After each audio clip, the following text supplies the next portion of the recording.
안녕하세요. 대한중앙부동산연구소 김소장입니다. 안녕하세요. 참신세무 컨설팅 대표세무사 이하나입니다. 네, 오늘은 서초구에서 참신세무 컨설팅에서 대표세무사로 근무 중이신 이하나 대표세무사님을 모시고 말씀을 좀 나눠보겠습니다. 네, 지성과 미모를 겸비하신. 네, 오늘 눈이 너무 많이 와가지고 오다가 차가 미끄러질 뻔했어요. 네. 고생하셨어요. 네, 오늘은 제가 좀 질문이 있어가지고 네. 세무사님을 찾아왔습니다. 네. 제가 사실 10월달에 네. 제가 이제 서울에 올라온 지 한 2년이 됐는데 네. 제가 10월달에 작년 10월달에 드디어 개업을 했습니다. 네, 부동산 사무실을 축하드려요. 개업을 했는데 네. 지금 간이가 새로 했거든요. 네네. 그래서 궁금한 게 있어가지고요. 네네. 자, 신규로 창업을 할 때 간이가세가 좋나요? 일반 가세가 좋나요? 일단은 세금만 생각하면 네. 초기에는 간이가세자가 좋죠. 왜냐면 간이가세자의 도입 취지가 영세 납세자의 그런 부가세 부담을 이제 절감시키기 위해서 만들어진 거기 때문에 당연히 간이가세가 좋은데 이제 특이한 케이스에서 이제 일반 가세가 좋을 수 있어요. 어떤 케이스일까요? 만약에 이제 소장님이 개업을 했는데 이제 인테리어 같은 거를 삐까번쩍하게 했어요. 그러면은 너무 이제 초기 비용이 많이 들어가죠. 네네. 그럼 초기 비용 많이 들어가면 내가 그 인테리어 업자한테 비용을 지급하게 될 때 당연히 우리가 세금을 부가세 10% 더 얹혀주잖아요. 네네. 근데 이제 간이가세자 약점 중에 하나가 환급이 안 돼요. 그러니까 만약에 내가 매출은 없는데 초기에 막 1억 정도 인테리어를 쓴 거예요. 그랬을 때 1,000만 원이라는 부가세를 냈는데 그 1,000만 원에 대한 부가세를 간이가세자라는 이유로 못 받게 되는 거죠. 그러면은 대표님 말씀은 간이가세가 일단 좋긴 한데 예를 들어 초반에 비용이 많이 들어간다고 네. 치면은 세금 환급을 위해서는 그렇죠. 일반 가세가 좋을 수가 있다. 네. 어차피 매출이 줄어들게 되면은 간이가세자라고 자동으로 전환될 수 있거든요. 네. 그래서 처음에는 우리가 초기 시작할 때는 간이가세, 일반가세 선택할 수 있지만 물론 그 중에서도 간이가세 배제 업종이나 지역은 있어요. 예를 들어 강남 같은 경우는 네네. 이제 웬만하면 간이가세를 내주지 않아요. 소인세 상공인이라고 네, 해도, 네, 해도. 넌 강남에서 맞아요. 일하니까 너는 월세를 많이 낼 사람이니까 그렇죠, 그냥 그렇죠. 넌 일반 가세 해. 그렇죠. 이거네요. 그러니까 그런 식으로 내가 예를 들어서 소재지를 잡았는데 간이가세라고 생각했어요. 근데 갑자기 세무서에서 안 된다는 거예요. 그러니까 여기서 주의해야 될 게 내가 이제 임차 계약을 할 때 혹시 간이가세 배제 지역인가? 그걸 먼저 한번 체크해 보면은 불상사를 그렇죠. 방지할 수 맞아요. 있다. 그러니까 그래서 제가 간이가세 얘기할 때마다 도입 취지가 굉장히 중요하다고 한 게 그냥 영세 납세자를 위한 거예요. 초기에 이제 부가세가 우리 보통 10% 내잖아요. 네네. 근데 실제로도 세수의 가장 대부분을 차지하는 게 부가세예요. 그래서 부가세를 걷어들이는 게 굉장히 중요한데 국가적인 목적에서는 이제 영세 납세자를 위해서 우리가 10% 부가세 대신에 10%에다가 더해서 1%를 낸다고 1에서 3%만 내게 해주는 제도인 거예요. 대신 환급은 해주지 않겠다.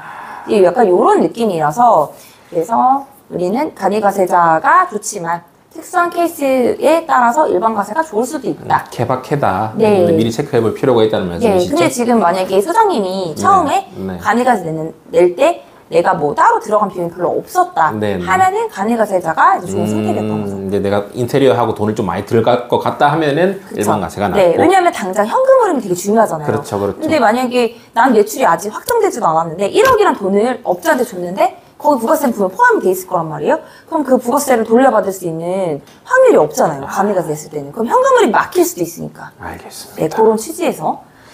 그러면은 간이가세자는 환급도 못 받으니까 네. 세금계산서 발행도 불가능하겠네요. 원래는 못해요. 근데 지금 코로나 때문에 저희가 간이가세 중에서도 간이가세자에서 기본적으로 세금계산서 발행 옛날에는 아예 안 됐어요. 네네. 근데 지금은 어떻게 돼 있냐면 4,600에서 8,800까지는 또 간이가세이지만 세금계산서 발행 대상 업종 그렇게만 바뀌어서 그럼 환급도 되겠네요. 그 구간이. 환급은 안 돼요. 환급은 안 되고. 간이가세의 그런 역할에 충실하는 거고, 그리고 대신 세금계산서는 발행할 수 있게 해주는.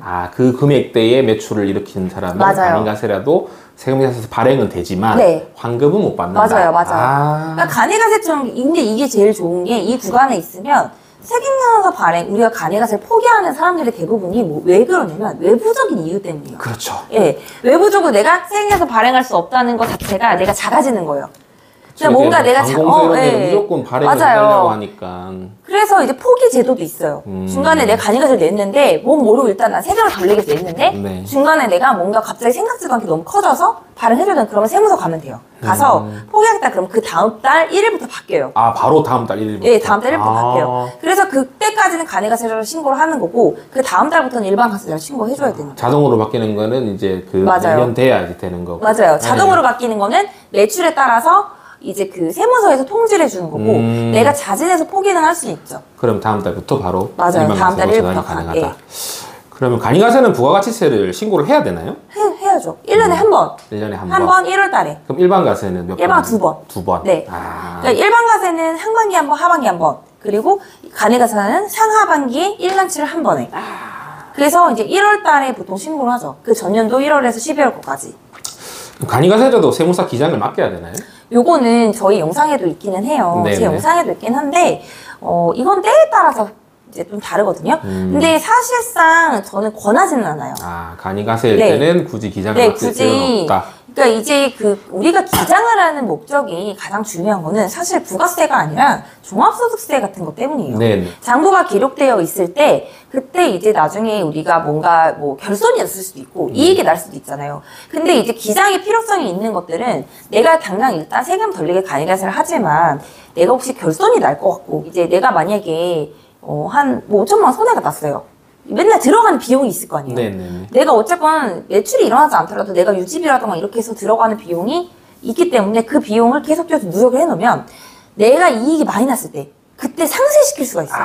그게 장부의 목적이에요. 아, 세금을 더 많이 낼 상황이 왔을 맞아요. 때 그 그때를 장부를 대비하는 통해서 거예요. 세금을 줄일 수 있다. 맞아요. 그래서 일반 그 간이가세자도 네, 기장을 기장의 맡겨야 될 필요가 있다. 필요성은 있는데 그렇다고 해서 세금을 일단 별로 안 내는 상황인데 굳이 또 그걸 기장을 해야 된다. 이거는 이제 그 대표나 사장의 그거 차이, 성향 차이인 거죠. 왜냐면 내가 확신이 있다라고 하면은 이제 뭐 조금 돈이 들더라도 이제 장부 기장을 좀 맡기시는 게 낫고, 그리고 이제 초기에는 내가 잘 모르니까 그렇지만 뭐 비용을 10년까지 2월이 되거든요. 네네. 10년 동안 매년 5천만 원씩 손해봐서 만약에 마이너스 5억이 깔려 있어요. 근데 만약에 10년 후에 5억이 예를 들어 극단적으로 터졌다. 그럼 나는 5억에 대해 세금이 어마어마할 거 아니에요. 그렇죠. 근데 누적된 마이너스 5억 가지고 0으로 내리게 할 수 있는 거예요. 그런 것도 개념. 가능하군요. 그렇게 해서 장부를 하는 목적이 거기서 나오는 거예요. 알겠습니다. 제가 이번에 또 괜찮은 계약을 하나 해가지고 어. 이번에 근데 저는 이제 그 건물을 빌딩을 중개를 했는데 네. 이제 수수료가 5천만 원인데 네. 제가 간이가세잖아요. 네. 그 뭐 먼저 여쭤봤어요. 네. 혹시 세금계산서 발행을 해드려야 네, 되냐? 네. 그러니까 그냥 뭐 간이가세면 네. 현금영수증 지출증 등으로 가능하다고 하셔서 네. 5천만 원 현금영수증 끊어드려야 되거든요. 네. 그럼 제가 이번 연도는 왠지 8천이 넘어가서 일반 가세가 될 것 같은데 그러면은 저도 이제 기장을 이제 세무사님에게 맡겨야 될 거 아니에요. 저같이 작은 사람도 맡아주십니까?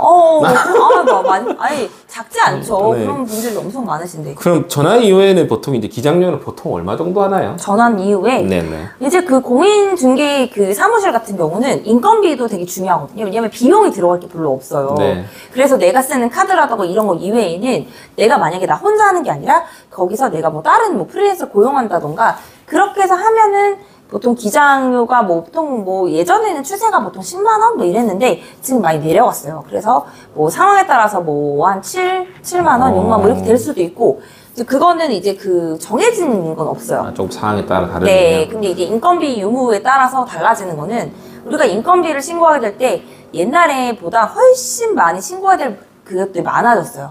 그래서 그런 부분은 이제 그거 따라서 이제 기장료 조절이 가능하죠. 알겠습니다. 그럼 제가 이번 연도에 매출이 넘어가면 전환 시기는 언제일까요? 내년 7월 달부터 7월 1일부터예요. 그럼 제가 내년 6월까지는 간이가세에 적용이 돼요. 그게 왜 그러냐면 이렇게 생각하셔야 돼요. 내가 예를 들어 8천을 번 거를 우리가 세무서에서 아는 시점이 그 다음 연도 1월에 부가세 신고할 때잖아요. 우리가 신고를 그때 하죠. 그러면은 1년치의 매출을 가지고 그 다음 연도 1월에 해요. 그러면 당연히 세무서 그 집계를 해야 되잖아요. 그러니까 그걸 1월에 바꿀 수가 없는 거예요. 그래서 일단 6개월 정도 유예 기간을 주는 거예요. 그럼 저는 이제 내년 7월부터 그렇죠. 일반 가세로 될 확률도 있다. 네. 지금부터 열심히 중개를 한다면. 그렇죠. 그래서 만약에 대비를 하고자 하시면 8천 넘기지 않는 범위다 간이가세 계속 유지하고 싶으시면 8천 안 넘겨야 되는데 그렇다고 일부러 뭐 그렇죠. 뭐 발행을 안 해줄 수는 없으니까. 그렇죠. 그래서 그렇게 되는 이제 개념인 거죠. 알겠습니다. 오늘은 저희 서초구에 계신 참신세무 컨설팅 이하나 대표 세무사님 모시고 간이가세가 좋냐, 일반가세가 좋냐에 대해서 영상 한번 촬영해 봤습니다. 오늘 너무 말씀 잘해주셔서 감사하고요. 앞으로도 좋은 영상으로 찾아뵙겠습니다. 네, 감사합니다.